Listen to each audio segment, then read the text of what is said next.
Selamat datang di channel IT Brain. Di sini saya akan menjelaskan cara menggunakan aplikasi The Bengkel. Pertama, kita buka aplikasinya.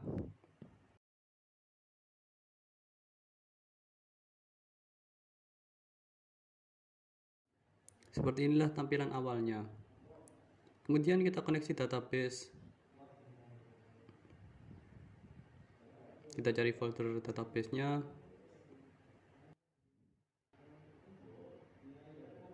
Jika sudah, kita tekan koneksikan.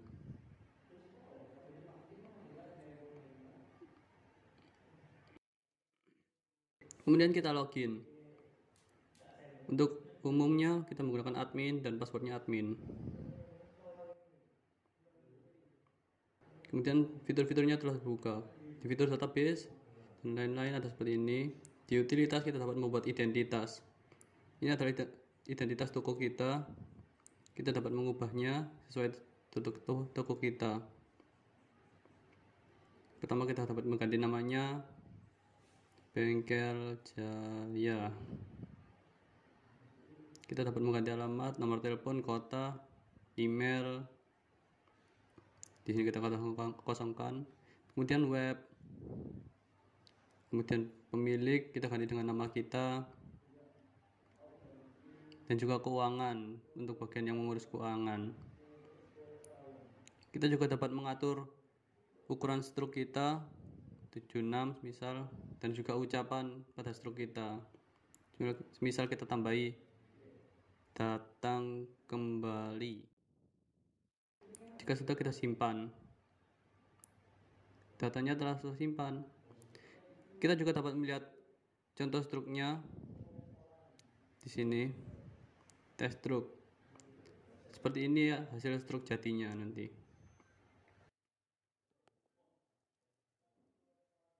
Kemudian fitur berikutnya dari utilitas buat grup. Grup untuk mengatur semuanya. Pertama, kita gunakan tambah. Kita tulis grup, misal kasir.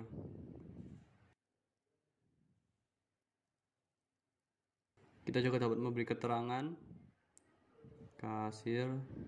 Kemudian kita simpan. Kita juga dapat mengatur hak aksesnya. Misal grup kasir, kita tampilkan menu. Di sini kita dapat mengatur hak akses. Kita hapus hak akses utilitas. Jika sudah, kita tekan simpan hak akses. Kemudian fitur berikutnya adalah buat user. Kita dapat menambahkan. Kemudian kita pilih grupnya. Kita tulis nama lengkap. Kita tulis nama user.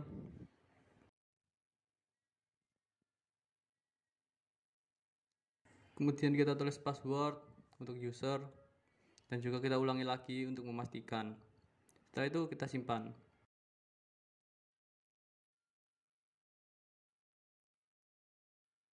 Setelah tersimpan, seperti ini jadinya.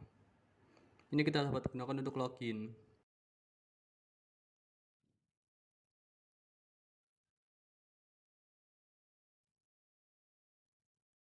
Kemudian fitur berikutnya dari master. Ada supplier. Seperti ini. Kita dapat menambah supplier dari toko kita. Kita tekan tambah. Kita tulis nama suppliernya, misal Oli Bumi. Kita dapat menulis alamat, kota, nomor telepon, dan lain-lainnya. Kemudian kita simpan. Telah tertambahkan. Kemudian ada jenis. Jenis adalah jenis barang yang kita jual untuk mengelompokkan barang-barang tertentu. Kita tekan tambah untuk menambah. Kita tulis jenisnya, misal bensin. Kita tulis keterangan, sini bensin. Kemudian kita dapat menyimpannya.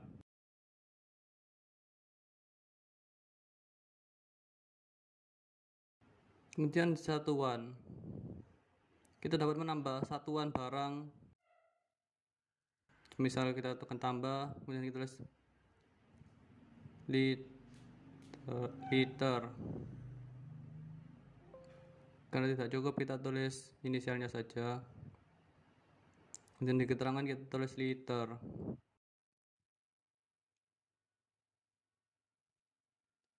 Kemudian berikutnya yaitu barang. Sini adalah barang-barang yang akan ada di toko kita. Pertama kita tekan tambah. Setelah pilih jenis, kita tulis kode barangnya. Misal PRM1. Kita tulis nama barangnya di sini. Kita dapat menulis satuannya juga, memilih satuannya, misalnya di sini liter. Kemudian kita tulis stok minimal barang kita. Jika sudah, kita dapat menyalakan simpan. Atau kita dapat mengimpor barangnya langsung. Seperti ini, kita tekan import barang. Kita cari filenya berbentuk Excel biasanya. Seperti ini. Kita tekan open. Lalu kita pilih sheetnya. Sini kita pilih sheet barang, kita terus dapat masukkan di jenis mana, misal lain-lain. Kita kemudian tekan pilih dan akan muncul previewnya, lalu kita dapat menekan impor.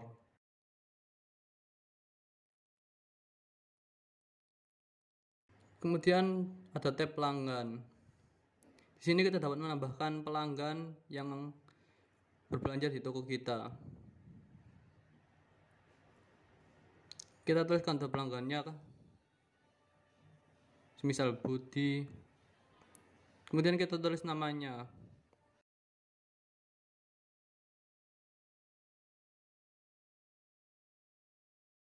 Kita dapat mengisi alamat, kota, HP, dan PIN BB. Kemudian kita simpan. Datanya telah tersimpan.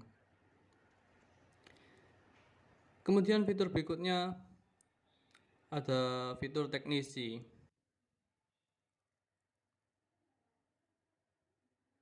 Di sini kita dapat menulis teknisi-teknisi yang bekerja pada bengkel kita. Kita tekan tambah untuk menambahkannya. Kita tulis kodenya. Kemudian kita tulis nama.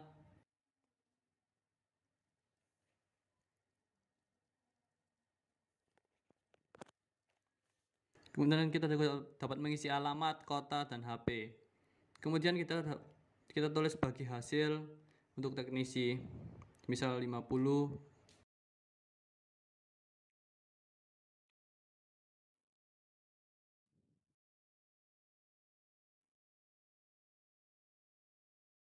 Kemudian ada juga fitur jasa. Selain barang, kita juga dapat menuliskan jasa servis yang akan kita tambahkan di toko kita. Bisa kita tekan tambah, kita tulis kodenya. Kemudian kita tulis nama jasanya. Misal tambal ban. Kemudian kita simpan. Seperti ini. Kemudian kita juga dapat menulis harga jasa. Pertama kita tekan tambah, kita cari jasanya. Misalnya jasa tambal angin tadi, kita tulis harga jasa. Kemudian kita simpan. Data pun sudah tersimpan. Setelah kita selesai, keluar. Kemudian fitur transaksi, kita dapat menulis pembelian. Ini adalah pembelian barang dari supplier. Kita tekan tambah, kita pilih suppliernya, misal ban dunia. Kita tulis faktur dari barangnya. Kemudian kita tulis kode. Di sini kode barang, kita juga dapat memilihnya langsung. Kemudian kita tulis. Kemudian kita tulis jumlah barang yang akan kita beli.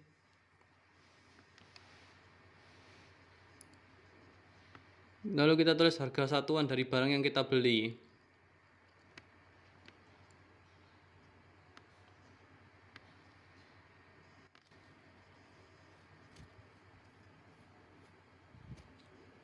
Lalu kita tuliskan harga jual barang kita. lalu kita simpan.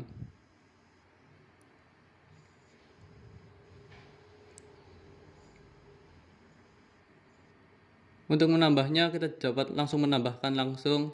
Jika selesai, kita tekan selesai, lalu keluar.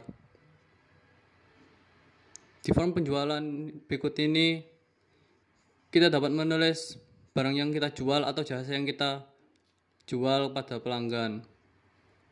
Pertama tekan baru, kita cari pelanggannya.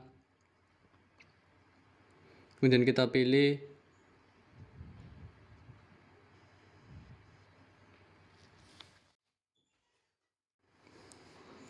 Kemudian kita dapat memilih teknisi dan juga barangnya. Barang kita dapat mencari dari toko, kita dapat memilih data barangnya, kemudian jumlah yang dibeli,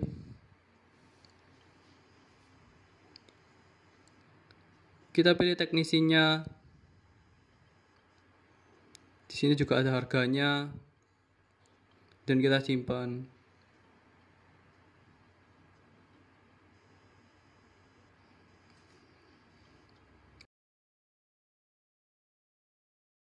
Kita juga dapat memasukkan dengan auto entry menggunakan barcode scanner. Tekan ganti untuk mengganti pesanannya atau mengganti pelanggan. Kemudian kita tekan baru.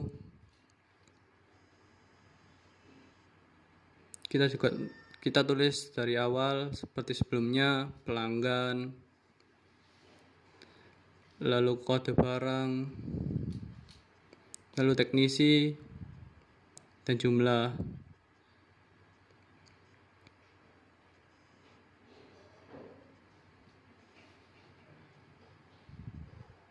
Dan kita simpan. Kita juga dapat memanggil untuk melihat hutang yang ada pada pelanggan. Di sini ada Budi, dan langsung keluar barang yang belum dibayarnya. Kemudian untuk membayar kita tekan F3 atau bayar. Lalu kita dapat memilih metode pembayarannya, semisal debit menggunakan kartu-kartu berikut, atau kartu kredit menggunakan bank-bank berikut, atau menggunakan tunai. Kita tulis nominal dari pembayaran, kemudian kita tekan bayar, langsung menuju kepada printer. Atau jika ingin melihatnya, kita tekan cetak ulang. Seperti ini contoh struknya.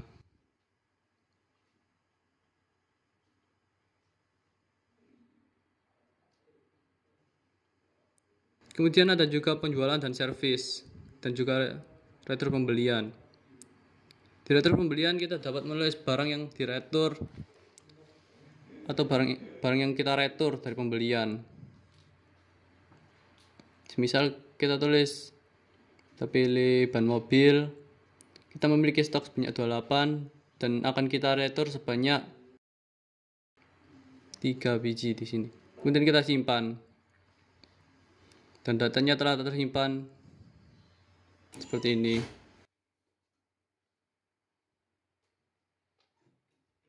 Kemudian ada juga retur penjualan.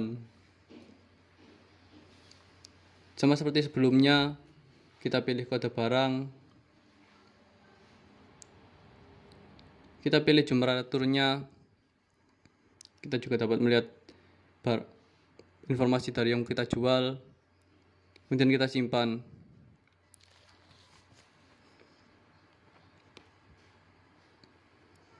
Kemudian ada stok opname. Lalu kita tekan baru, kita pilih kode barangnya. Kita pilih minyak mobil semisal. Kita tulis stok yang masih ada.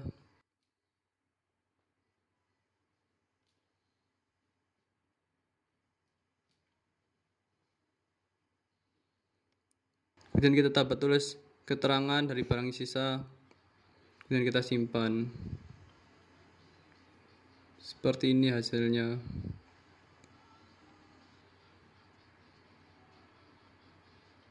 Kita juga dapat mengupdate harga dari barang.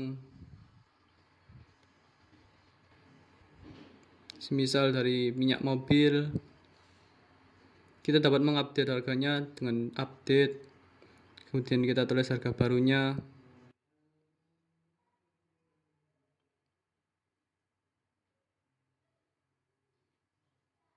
kemudian kita simpan. Kita juga dapat menulis diskon tambahan atau update diskonnya, dan harganya telah terupdate. Berikutnya kita juga dapat melihat harganya seperti ini. Kita juga dapat mencetak barcode-nya seperti ini, atau kita dapat mencetak untuk di rak, atau kita dapat mencetaknya semuanya menjadi satu seperti ini. Kemudian ada tab laporan. Di laporan barang kita gunakan untuk melihat laporan dari barang kita, mulai dari jenis, semua jenis, dan juga per jenis dan per stok. Untuk per stok kita dapat melihat seperti ini. Kemudian kita juga dapat mencetaknya.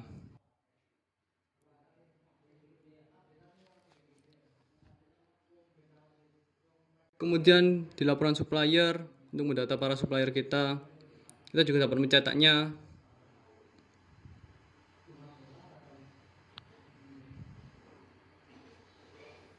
Kemudian ada laporan pembelian, kita dapat melihat barang-barang yang kita beli. Kita dapat melihat tanggal, kita dapat mencetak per faktur, dan juga cetak per barang.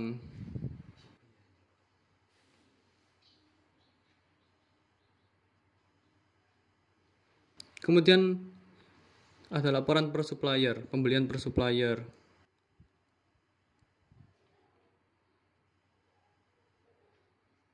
Kita dapat melihat pembelian kita per supplier.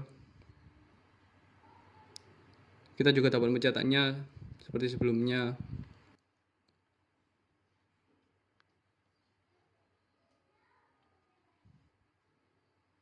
Lalu laporan penjualan. Kita dapat melihat barang yang telah kita jual.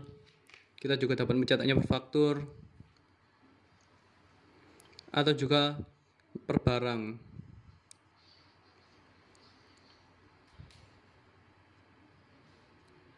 Atau kita dapat menulisnya per pelanggan.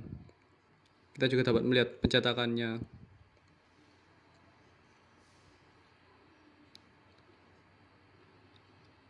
Kemudian laporan penjualan barang terlaris. Proses dan cetak, kita dapat melihat barang yang telah kita jual mulai dari yang terlaris. Kemudian pendapatan kita dari semua user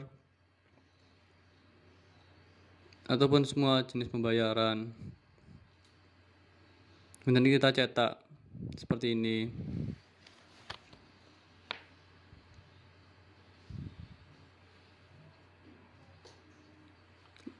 Laba dan rugi, untuk melihat laba atau rugi kita dari semua user. Kemudian kita cetak seperti ini. Kemudian laporan retur pembelian. Dari retur pembelian kita dapat melihat semuanya. Kemudian kita dapat mencetaknya juga.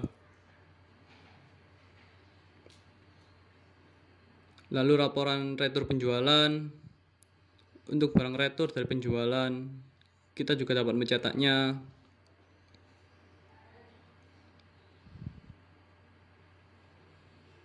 Lalu stok opname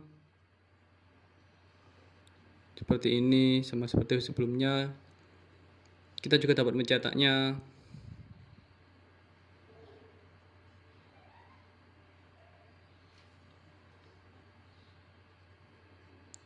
Lalu laporan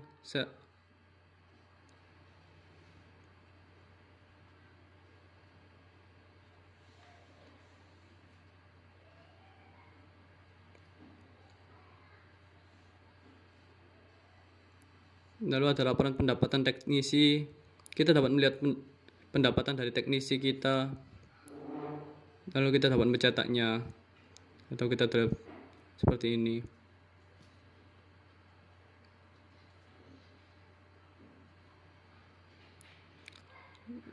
Lalu juga laporan servis, kita dapat melihat servis jasa yang kita berikan dan juga dapat mencetaknya.